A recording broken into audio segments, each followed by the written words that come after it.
Just the problem in French rugby at the moment is just that maybe attitude towards work. We don't come fucking here to go for a jog. I'm not going to come here every fucking review and talk about poor attitude, poor work rate. You were going to get game time this weekend. Now you're not.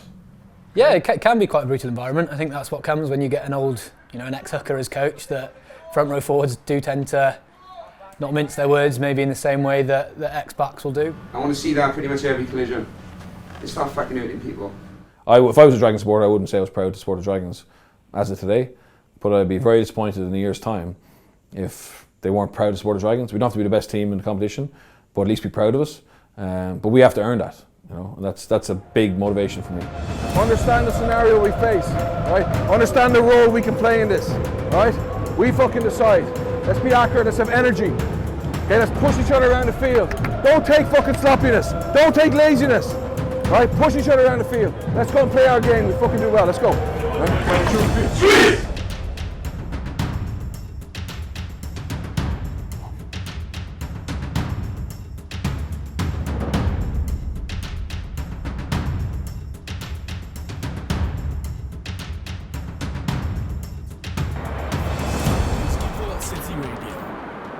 Very, very good morning. It's just coming up to 9:15. It's late August. There's an air of hope as the Dragons, fresh from Welsh Rugby Union takeover, face into a new season. Having finished second from bottom in the previous campaign, Bernard Jackman has been tasked with turning around the fortunes of the Newport-based side. 2 days out from their final pre-season games away to reigning Aviva Premiership champions, the Exeter Chiefs, the squad has been struck by an outbreak of gastro. Listen, I think we're pretty unlucky that we've had an outbreak of gastro. This weekend we're down 14 players today, so we had to cancel training today, which is pretty frustrating, but we need to make sure that we limit the chance of it spreading further. We have an important pre-season friendly against Exeter on Saturday, which is in 2 days' time. Our preparation for that is massively compromised by the fact that obviously some players aren't going to be able to play, and some of the players that do play are going to be weak. But it's a fixture we've committed to. We can't mess Exeter around. Very frustrating, but that's life. You need to be able to think on your feet in this job and reset plans and reevaluate. When Newport started professionalism, they were getting 10,000 in for European nights with Gary Tysman and Shane Howard, etc. But obviously, because they haven't been successful, the crowds have dropped. And then also was that political mess with the region, whether it was Newport, whether it was the Valleys team, whether it was a Gwent team. So now we've just rebranded completely, and it's the Dragons. A lot of rugby people from the Valleys couldn't come in to support them. So we're hoping now it's just a fresh start and make it a real region. So I think that parochialism was a weakness, but it also can be a strength. But it depends on us as a group. This is obviously the old gym. It's my first time being in here. For 10, 12 years of professional rugby, this was their base. So they trained their gym session here, and then they call it the cabbage patch. There's a grass area behind the main pitch there, and that's where they did their training. Or else they'd have to go try and find a council pitch. So the boys would meet here in the morning, do weights. The coach would be looking for access to a pitch to get a text message. We're training out 2 o'clock in X. Just obviously, it's fine, but it's not an elite level performance environment. I think people need to actually associate with what they do with the big picture, which is actually a chance to unite the region and make people proud of saying they support the Dragons. If I was a Dragon supporter, I wouldn't say I was proud to support the Dragons as of today, but I'd be very disappointed in a year's time if they weren't proud to support the Dragons. We don't have to be the best team in the competition, but at least be proud of us. But we have to earn that, and that's a big motivation for me. I'd be delighted if Lewis Evans can be part of the change here and finish his career as part of a successful Dragon side. He's been hit through a lot of shit times, and he's unfortunately injured at the moment. He's missed pre-season with a calf Achilles problem, but he's a guy who hopefully now will be part of the good times. A little bit like John Muldoon in Connacht, someone who's soldiered for years without any huge success in terms of collectively, in terms of team, and then he gets to win a Pro 12. Like I say, I've been here 11 years now, and it's been a very frustrating time at times. I think we've talked about potential for a long time. You look at the players that we've had over the years, I think we have underachieved. I've signed for another 3 years now, and I signed with the belief that we can go somewhere. But I've also done that in the last 2 years and the 2 years before that. I did believe that there was potential. I think that's the key word, is that we have had the potential to do it. Not just on the pitch, but behind the scenes as well. We're trying to make sure that the stand and the stadium is more family friendly, looks better. People are more comfort coming to games, and a better, a more enjoyable experience for people. Yeah. So this is our catering department, Darren. Yeah. Head chef. Thank you. Tina, okay, preparing for tonight. We've got what's on the menu tonight? Carvery. Okay. Beef or chicken. So, best cooks in Welsh rugby here. You'll be able to tell us later. Okay, so we'll taste it later on. Have you went out Carvery before? I haven't actually, no. Be a good night. All right. Great. Thanks, guys. As well as looking to change fortunes on the pitch, Bernard is also looking to change fortunes off it. Chatting with sponsors at a corporate event in Rodney Parade. Won 9 caps for Ireland, would have won a lot more caps for Ireland, as you know, if only he was a bit better.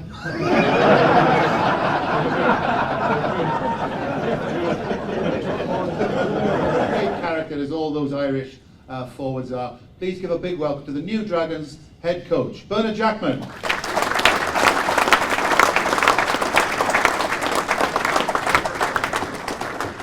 I'll keep my distance, Bernard, after that.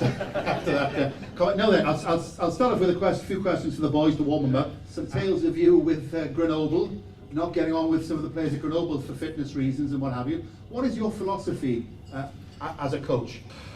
Obviously, it's been documented, made the Welsh media, but we had a group of players who were in fat club, so their body fat was too high for the accepted standards, and we went away on a training camp, and the French don't really eat breakfast. They have 2 meals a day, lunch and dinner.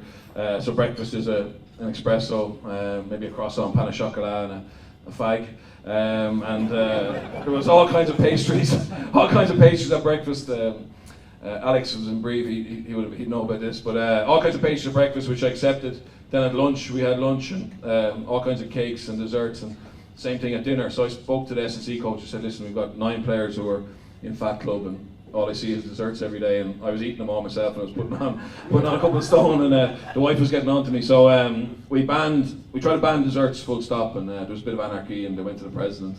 Well, just the problem in French rugby at the moment is just that maybe attitude towards work, and the kind of sacrifice you need to be an elite performer, and also just identifying with who you represent and trying to leave that in a better place. So it's very transient, and for me, I'm not going to spend the rest of my life in the Dragons, hopefully. Hopefully get back to Ireland at some stage. But I want to make sure that whatever length of time I stay here, whether it's 3, 5, 10, 15 years, then when I leave here, people say I did a good job, and then that shows in how much I sacrifice to it day to day. Whereas that's probably not as prevalent as I would like, and it's just me. Some people don't mind that. We've had this conversation, we've had this meeting quite a few years. It never transpires. I was never here. What happened? First day they came in, they said, from now on, every morning when you come in, you greet each other with a hand. So you build respect like that.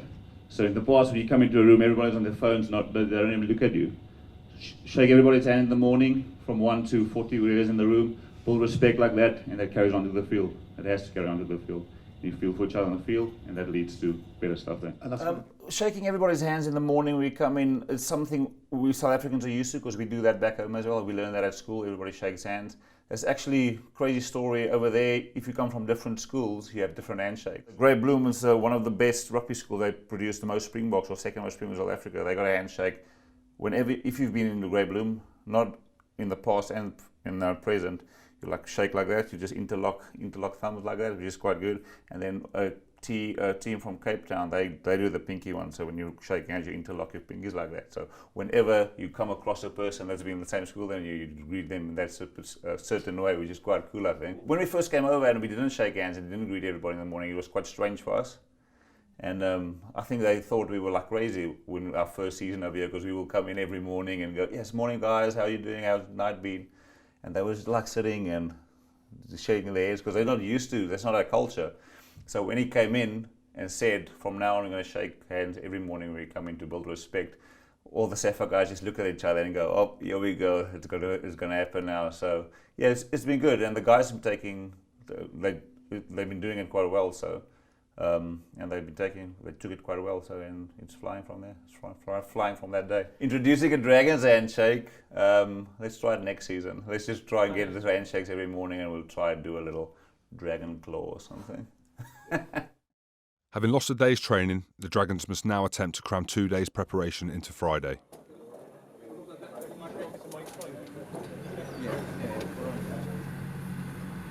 Okay, morning, man. Obviously, still have a few boys down with a sick bug, but we've got a core group here. Will get us through tomorrow. It's important we prepare well this afternoon. Catch up for what we should have done yesterday. Let's just talk about Tuesday quickly. So obviously, forwards had a bit of a dust up during the unit session. Okay, but it's fucking good. Okay, because one of them was taking the piss, and we sorted it out as a pack. And that's really important. So we sorted it out quickly, then it's finished, then we move on. Like the next job. There's no afters afterwards. But that was good. We're not going to be a dirty team, but we're going to be hard-nosed. We stick up for each other. And then we get back on with our job, which is playing tough, uncompromising rugby. Ryan, you've got a... Yeah, just a few things, boys. Housekeeping in terms of subs table slightly different. So there's a bottle of water, a shake and take, and then your additional stuff if you want it. Everything in the gym's been sanitised. All the other water bottles are being sanitised at the moment. So wash your hands pre-gym, pre-analysis, pre-physio appointment, and post. So as you can see, we've got excellently well-equipped gym. Normally, we have a backs group and a forwards group, but there's also our long-term injured and our academy groups, etc. If we really want to, we can get we've got enough equipment to get 30 or 40 people in here working quite comfortably. Is the masseuses in today now? Probably. Oh, they weren't yesterday. Have you done a train? Oh, you can do with a bit of a carve rub. Yeah, I'm mic'd up, so I need to pretend like I'm working. You're on TV now, eh? You're on TV. Yeah, positive I am. Mic'd up, you? Yeah.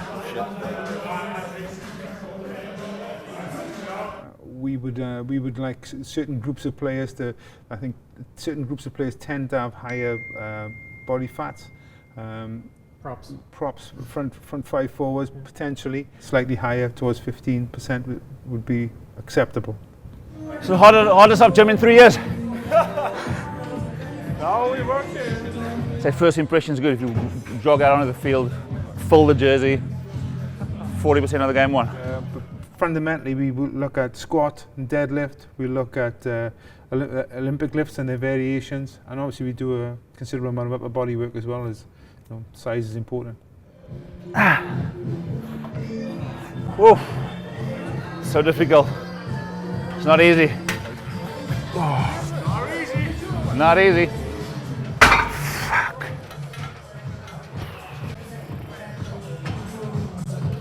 Not easy. It ain't easy. It ain't easy being the best. If the key thing for us is to make sure everybody is strong enough to participate in what we're doing. Gonna need a permit for that guns. Need a permit for that guns. There is, in terms of the stronger guys in the squad, there's a healthy competition amongst a number of the players, particularly the front five forwards. Yo. You got any of those pills you bought back last time in South Africa? Huh? No. The sinus tabs for the sinuses? No.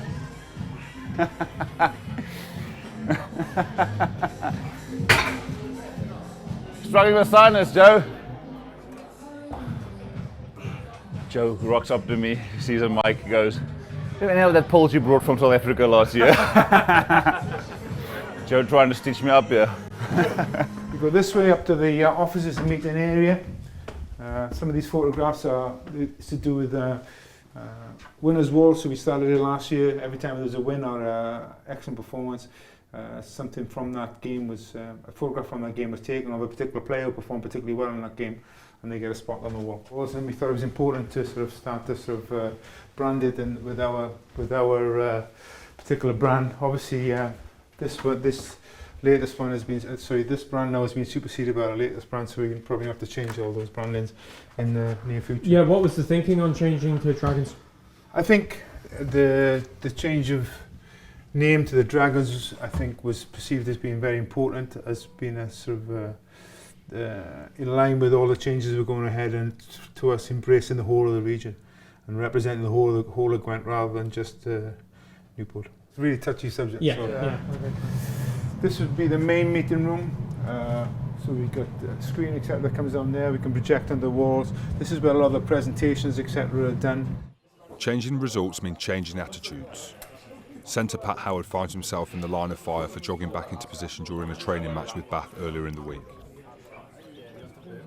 Sorrel, can you just open the door there please, Pat? It's going to get heated in here. So Monday we had a review of the weekend. I was a bit annoyed about certain issues. I just want to show a clip which has been bothering me for a couple of days. Just let it play. So Pat. Okay, so you come in, okay, Andre will talk about the inside later on, okay, but you come in here, you don't stop the ball, but just I want to have a look at what you do post that, okay?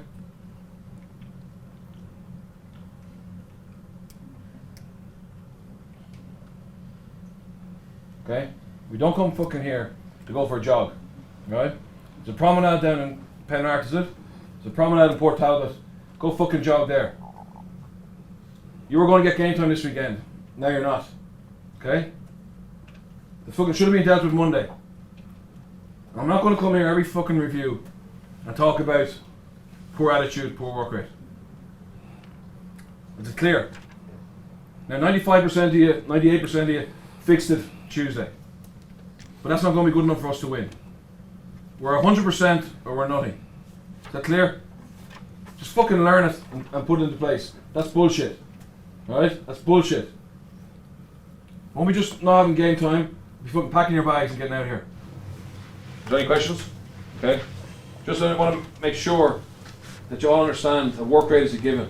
Okay? Being honest, pushing yourself, it's a given. Okay? I'm not going to keep asking for that because that's bullshit. Okay? That's Premiership standard.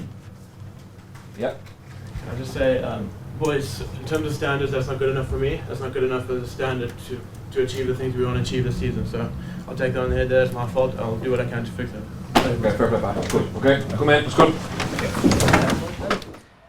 Yeah, it can be quite a brutal environment. I think that's what comes when you get an an ex-hooker as coach, that front row forwards do tend to not mince their words maybe in the same way that ex-backs will do. I want to see that pretty much every collision. It's not fucking hurting people. Seriously. I got a target, I won 5 fucking smashes, people are going for this weekend. And it's easy, especially in the bridge, it's fucking easy for us. Can we get fucking 5 of them or more? Does that take fucking technique and all that other stuff? Mindset, boys, we need to be fucking harder on each other, we need to be tough. But it's good, it means when players are getting a hammering for something, then they're not going to do that, and it brings a better culture to the environment. And I think as a team we can't afford to rest on any laurels or anything because of the lack of success we've had in the past. So if we need a rocket up our backsides, so to speak, then it will definitely help. And you can see on the training pitch there's renewed vigour, and I think that will start to come through in the matches as well. Like I say, last year we had a big cloud over our heads and we're trying to go out there and perform, and in the back of your mind you're thinking, if this club isn't going to exist next year, I need to go out and impress to try and get another club. And then you've got the pressures of myself. I just bought a house early towards last season, and you don't want the pressures of having to move away again, and you've got family. I got married as well last year, and my wife has a job in the area, and there's lots of sort of external things that put pressure on you when it comes to rugby. And it's not just a case of going out there on a Friday, Saturday night and playing on the pitch. It's Monday to Friday as well. Yeah, there's no hiding places. I mean, you've got to be on top of your game 24/7 really, and especially on the training field, especially on the rugby pitch, there's no room for walking round or taking little shortcuts. Everything's filmed. Are players scared of Bernard? No, I wouldn't say so.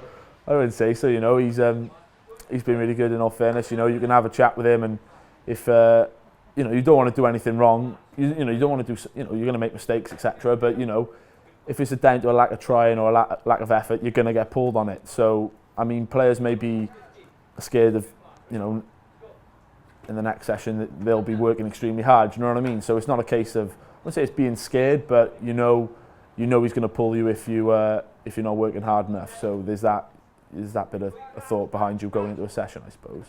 You're not taking it straight off now, not for me. Yeah.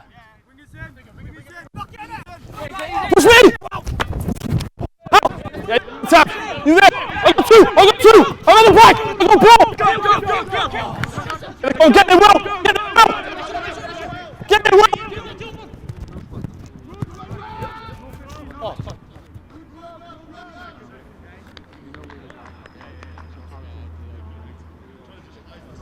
Oh, definitely. You know, all pre-season games. You know, you're building up for the season. You know, you're trying to impress. But again, it's not about putting too much pressure on yourself or doing too much. You know, you want to stick to the game plan, and you want to put your stamp on the game, obviously. But you know, you want to do things that you've been practicing all summer, really. Shoulders! Yeah, worm on, that's lovely, worm.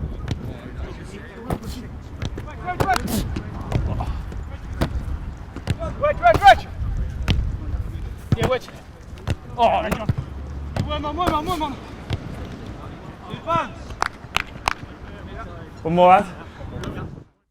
New recruit Gavin Henson could prove key this season in helping the Dragons transition into a winning mentality, bringing a wealth of experience and knowledge at the table. So Gavin believes that if he's in a team, we have a better chance of winning, which probably we don't have enough players who have that as part of their personality, and some of that's been affected by the amount of games they've lost over the last couple of years.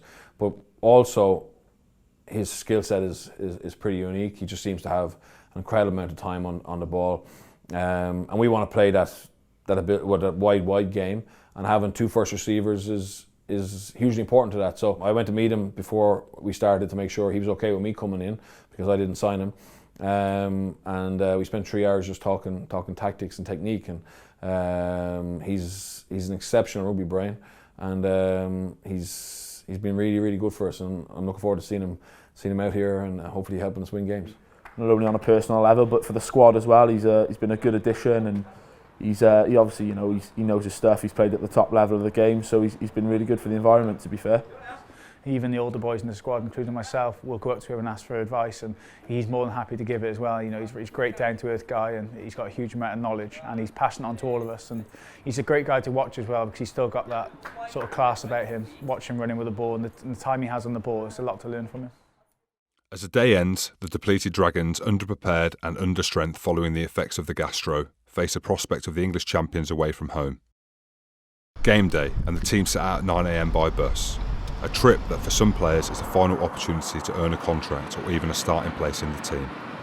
For Coach Jackman, it's a final opportunity to test run tactics and steel his players against one of the best sides in Europe before the real work begins in the Pro 14.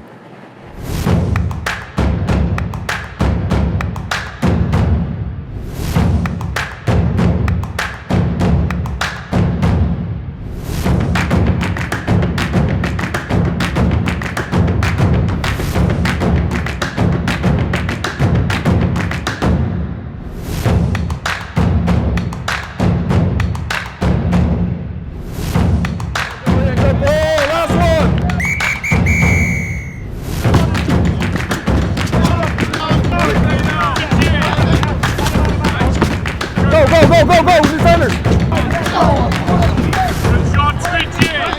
Bring it in. Bring it this time.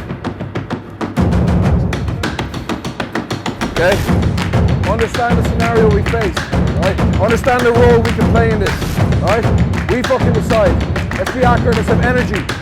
Okay, let's push each other around the field. Don't take fucking sloppiness. Don't take laziness. Right, push each other around the field. Let's go play our game. We fucking do well. Let's go.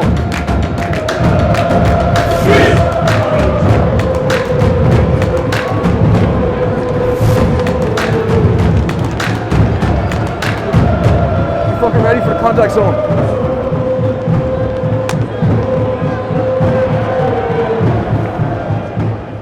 There's no lack of intent there. We just need to get a little bit more street smart. Okay, so every time we make a mistake, they're able to put us in the corner and score 7 points. So we need to fix that. Okay, we can see the 21 points around set piece, okay, which take them out of it. Okay, we're right in the game. A couple of errors, a couple of key balls lost in there, 22. A couple of sloppy skill execution in terms of pass, catch pass. Okay, fix those, which we will. Okay, because we're going to be playing the same shape. So we get used to each other. And we make sure we build in the skill blocks to upskill everybody. Okay, Okay. Also, it's our second blowout against the champions of England. So there's a huge amount of positives there. Okay. Particularly, I thought some of the youngsters. Okay. Finishing the game at the end there. Okay. A lot of 20-year-olds playing. So you're the future. Okay.